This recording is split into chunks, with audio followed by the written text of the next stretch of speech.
You're listening to the CyberWire Network, powered by N2K.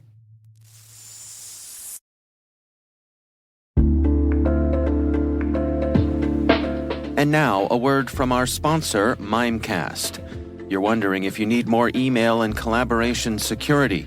Because, as it turns out, just protecting your workspace with M365 isn't good enough. You just watched your entire company grind to a screeching halt, all because someone opened a phishing email. Next time, don't rely on one-size-fits-all security. Protect your inbox with Mimecast and diversify your security stack. For a free trial, go to mimecast.com and keep your business from, falling apart.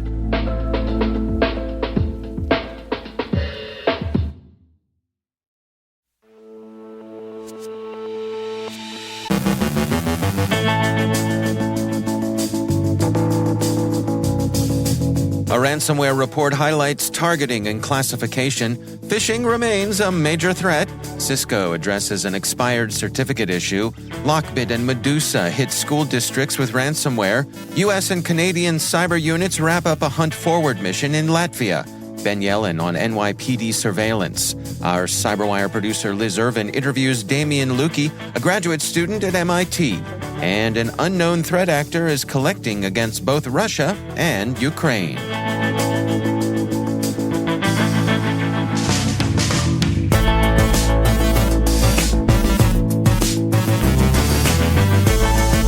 I'm Dave Bittner with your CyberWire Intel briefing for Thursday, May 11th, 2023.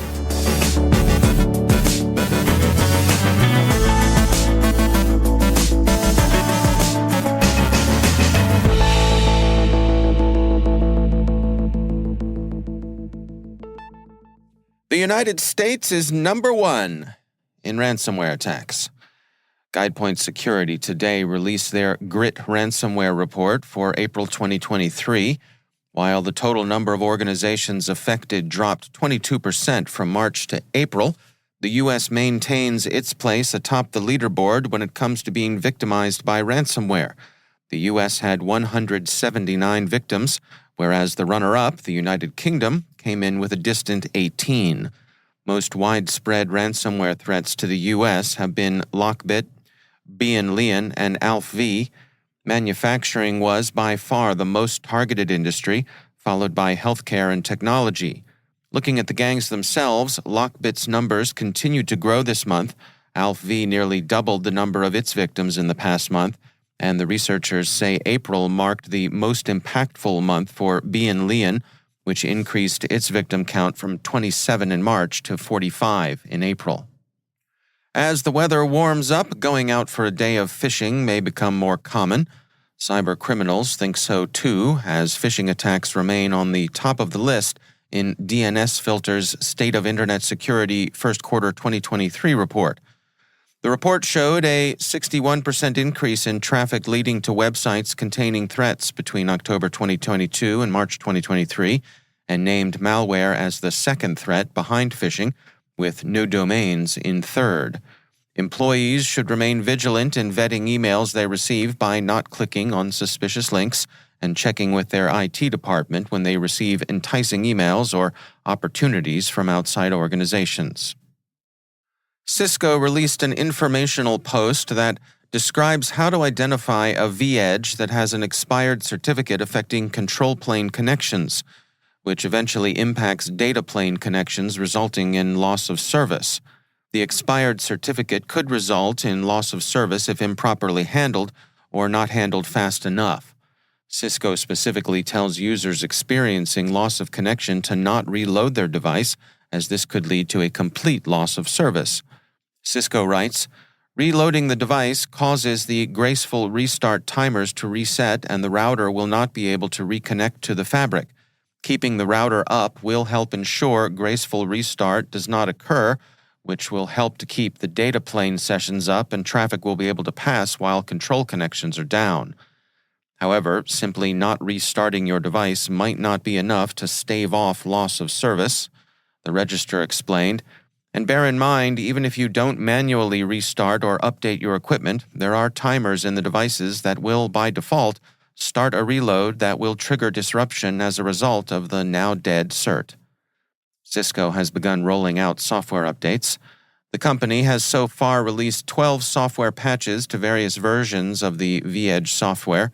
The Register writes, "Based on the documentation, the patch likely amounts to certificate replacement. Unfortunately, it doesn't appear that the update will do much good for devices that have already been rendered inoperable by the expired certs. Cisco recommends customers with bricked gateways contact Cisco for assistance." Cisco has also released step-by-step processes to remedy the issue and correctly install the update, along with remarks for customers who have reloaded their devices prior to reading the post. In a report released today by Veriti, it was confirmed that 2 school districts, the Uniondale Union Free School District in New York State and the Pineland Schools in New Jersey, fell victim to the Medusa and LockBit gangs and saw their data posted on leak sites by the respective groups. The Medusa ransomware group has been in action since June 2021. The gang performs double extortion attacks, or attacks that both steal and encrypt sensitive data against their targets, which have included school districts. LockBit, a pervasive ransomware threat active since 2019, also performs double extortion attacks. The volume of its attacks is expected to increase over time. The Voice of America reports that a U.S.-Canadian Hunt Forward mission in Latvia has completed its 3-month engagement. Latvia has been a strong supporter of Ukraine, and as such has come under Russian cyber attacks. The Hunt Forward team focused on threats to Latvian infrastructure. C4ISR.net quotes Baiba Kashkina, general manager of CERT-LV, as saying, "With our trusted allies, the U.S. and Canada, we are able to deter cyber threat actors and strengthen our mutual resilience." Malwarebytes reports on a cyber espionage group it's calling Red Stinger. The group has been quietly active for at least 3 years, and Malwarebytes identifies it with the operation Kaspersky has been tracking as Bad Magic. Malwarebytes says that Red Stinger has pursued targets on both sides of Russia's war against Ukraine, and that the victimology renders attribution complex and unclear. Indeed, there is no credible attribution whatsoever, at least not yet. Malwarebytes writes that it's clear that the principal motive of the attack was surveillance and data gathering. There were many layers of protection implemented, an extensive toolset at work, and evidence of the targeting of specific entities. But Red Stinger has been at it for a while, and in all probability will eventually betray itself through coding or tradecraft. A lot of people will be watching.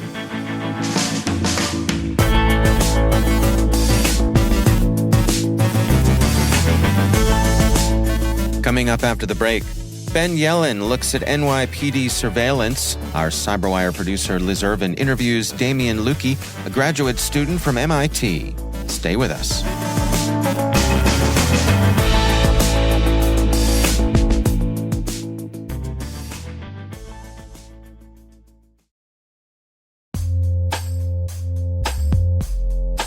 And now, a word from our sponsor, KnowBe4. It's all connected, and we're not talking conspiracy theories. When it comes to InfoSec tools, effective integrations can make or break your security stack. The same should be true for security awareness training. KnowBe4, provider of the world's largest library of security awareness training, provides a way to integrate your existing security stack tools to help you strengthen your organization's security culture. KnowBe4's Security Coach uses standard APIs to quickly and easily integrate with your existing security products from vendors like Microsoft, CrowdStrike, and Cisco, 35 vendor integrations and counting. Security Coach analyzes your security stack alerts to identify events related to any risky security behavior from your users. Use this information to set up real-time coaching campaigns targeting risky users based on those events from your network, endpoint, identity, or web security vendors. Then coach your users at the moment the risky behavior occurs, with contextual security tips delivered via Microsoft Teams, Slack, or email. Learn more at knowbefore.com/securitycoach. That's knowbefore.com/securitycoach. And we thank KnowBe4 for sponsoring our show.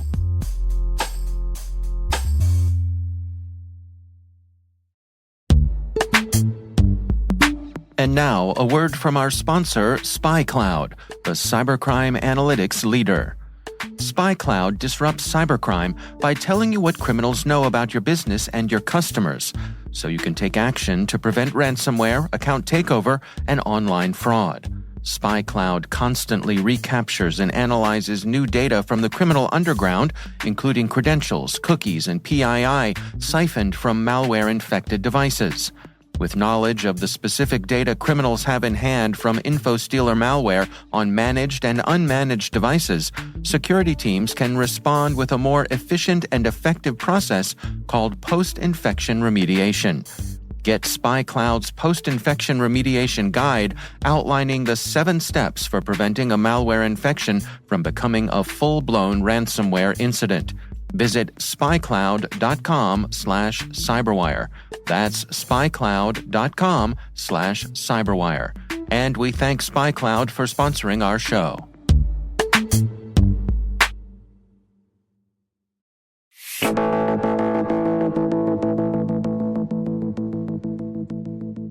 It seems like just yesterday we were all at the RSA conference, where our producer Liz Irvin was on the show floor conducting interviews.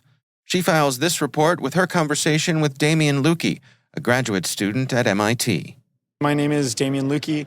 I'm currently a graduate student at MIT. Before MIT, I worked at CrowdStrike and then at Palo Alto Networks across product marketing, solutions architecture, and sales engineering. And then when I graduate, I'm going to be a product manager at Arctic Wolf. So first things first, how are you liking your RSA experience so far? I've loved it. RSA is always kind of like a back-to-school reunion, right? Having been in the industry for about 8 years, it's really cool getting a chance to connect with some old friends. But it's really interesting to see some of the new and interesting problems that people are solving. And there's always kind of a buzzword of the conference, so everything from SIM to EDR to XDR to now some of the use cases around AI and machine learning, natural language processing. So it's cool. It's amazing to see how dynamic it is, especially post-pandemic, just to see the fact that, say, the conference is back to its original vibrancy and enthusiasm and dynamism. It's amazing to be back. In short answer long. So how do you think this year has compared to the last couple of years that you've been here, especially with COVID and everything? Have you seen much of a difference? Comparing this year to a few of the other years, in terms of the scale and number of companies out on, say, the expo floor, it's certainly increased. I feel like it's a bit bigger and busier. Again, more people solving interesting problems. I'd say what's been interesting to see from a sessions perspective is how the focus has shifted. I think it used to be a lot of buzzwords and vendor pitches. You see a lot more sessions around public-private partnership, a lot of examples of government organizations and international government organizations collaborating with folks in industry and working together to solve big problems. So I'd say in terms of comparison, every year is unique. RSA conference is kind of like a mansion. Every room is unique, but there's room for everybody. I would say in terms of vibrancy and dynamism, it's never been better. Yeah, so you mentioned down on the floor. Have you seen anything down on the floor that's really piqued your interest in new tech or anything like that? Oh, yeah, of course. So, I mean, XDR, of course. It's interesting to see that has gone from kind of a niche idea or a couple of vendors talking about it to something pretty ubiquitous.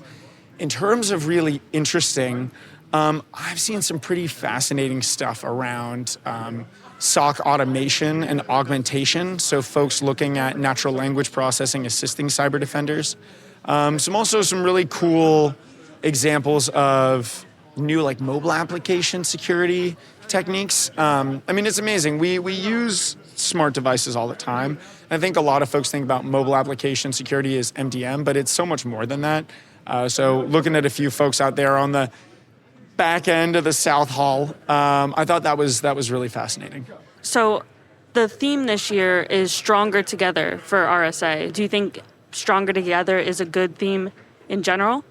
I think so. Fundamentally, cybersecurity is a team sport, and we are stronger together. To use an old systems engineering adage, the whole is truly greater than the sum of its parts.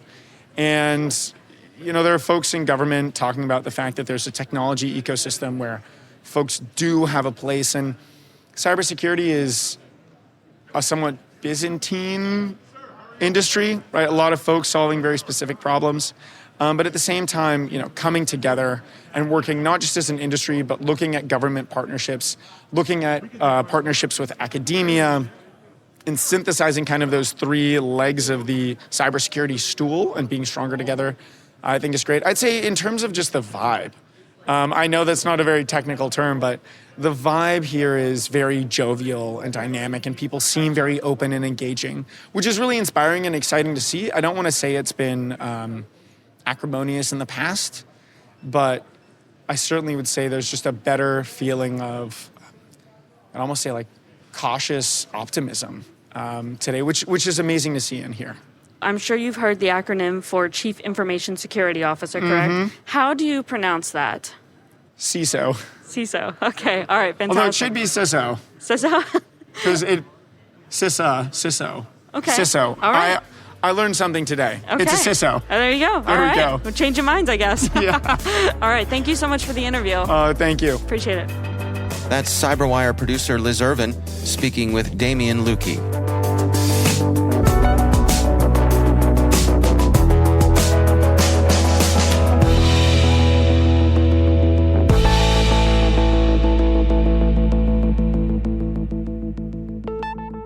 And joining me once again is Ben Yelin. He is from the University of Maryland Center for Health and Homeland Security and also my co-host on the Caveat podcast. Ben, welcome back. Good to be with you, Dave. So the NYPD, which I guess is probably our nation's largest police department. I believe so. I imagine so, yeah.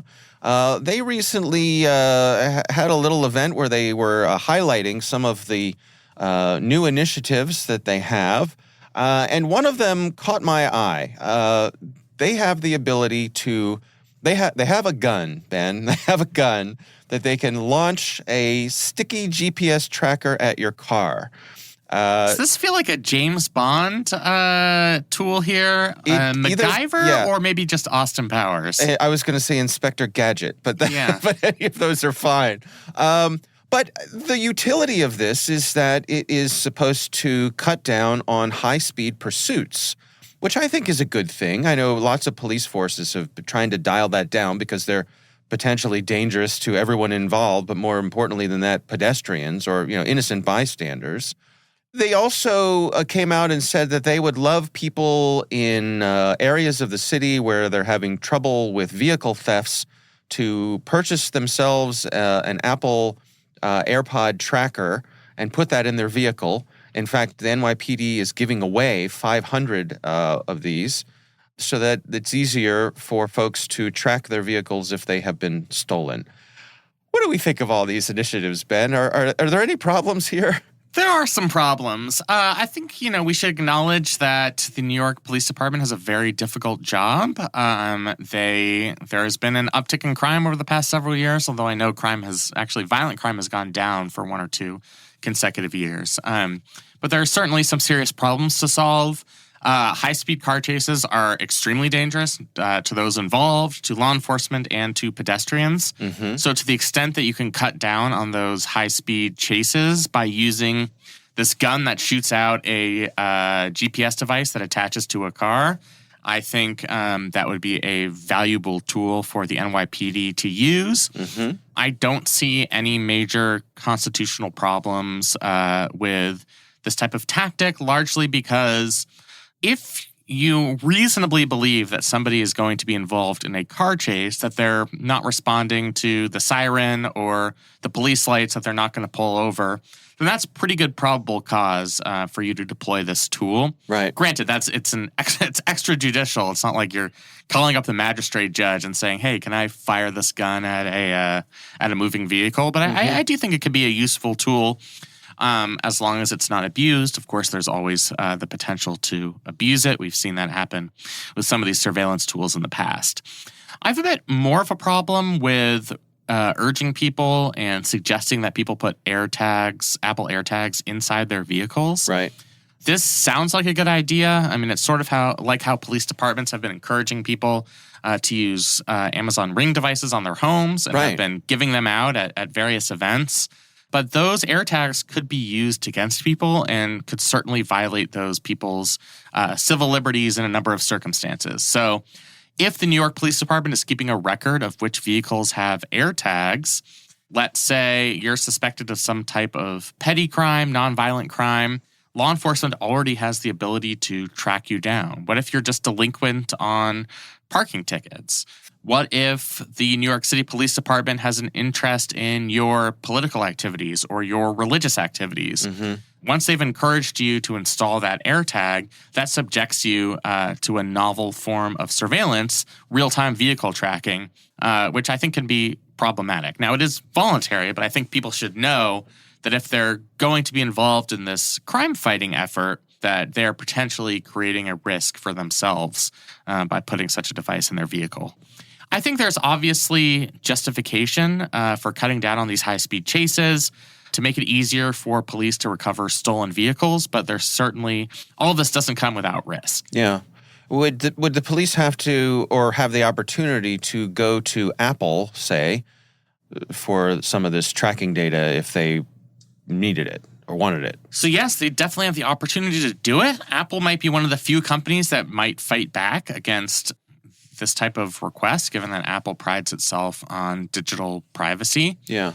You'd really have a hard time suppressing this type of evidence in court because a person, at least theoretically, would have installed the device in their own vehicles. So certainly you lose that expectation of privacy in your movement. And I think Apple, even if it resisted a response to a subpoena, they can't really do anything if the government ends up getting a warrant for it. And I think it would be pretty easy to obtain a warrant in the right circumstances. So I don't think that's going to be a major help to individuals. It is advantageous for privacy that it's Apple, since they're one of the few companies that fights these requests regularly. But I don't think it's going to be the type of situation where Apple saves you from this type of law enforcement surveillance. Interesting. Yeah, I can't help wondering if some clever entrepreneur is going to come out with some special kind of car wax that is extra slippery. I mean, they already have robot dogs. So we're talking about a department that, I mean, it's almost comedic at this point. The New York City Police Department has every conceivable surveillance tool. Many of them, there have been documented cases of abuse. So, I think proper oversight of this department is certainly in order. Oh, they're embracing technology. So. Yeah, we'll put it that way. That's what they say in their press conferences. Right. All right. Well, it's interesting stuff to keep an eye on for sure. As always, Ben Yelin, thanks so much for joining us. Thank you, Dave.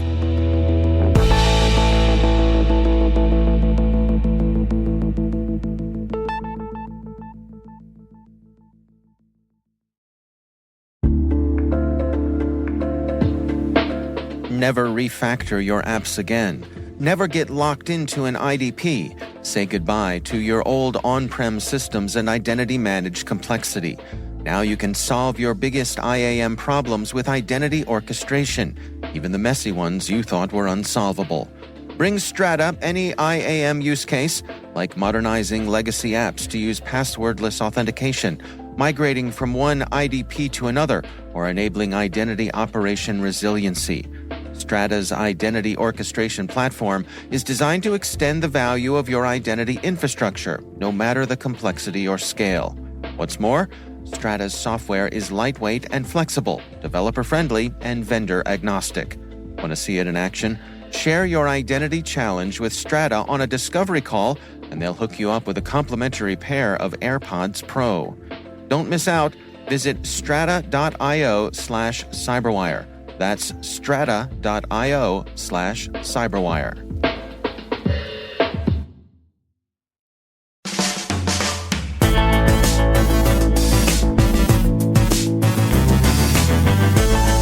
And that's the CyberWire. For links to all of today's stories, check out our daily briefing at thecyberwire.com. We'd love to know what you think of this podcast. You can email us at cyberwire@n2k.com. Your feedback helps us ensure we're delivering the information and insights that help keep you a step ahead in the rapidly changing world of cybersecurity.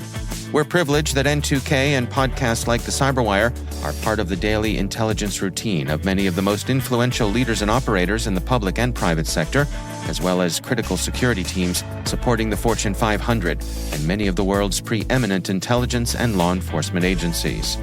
N2K Strategic Workforce Intelligence optimizes the value of your biggest investment, your people. We make you smarter about your team while making your team smarter. Learn more at n2k.com. This episode was produced by Liz Irvin and senior producer Jennifer Iben. Our mixer is Trey Hester, with original music by Elliot Peltzman. The show was written by John Petrie. Our executive editor is Peter Kilpie, and I'm Dave Bittner. Thanks for listening. We'll see you back here tomorrow.